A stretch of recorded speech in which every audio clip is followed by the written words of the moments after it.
Large intestine 2 is located near the knuckle of your index finger. To locate large intestine 2, make a loose fist. Now put your finger on the side of the knuckle of your index finger, right over here.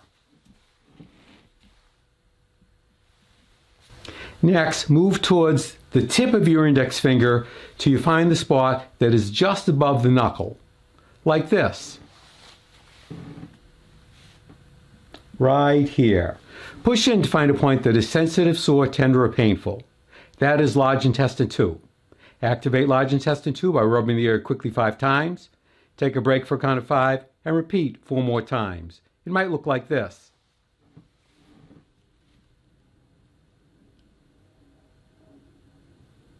Or if you have an acupressure instrument called the Tei Shin, it might look like this.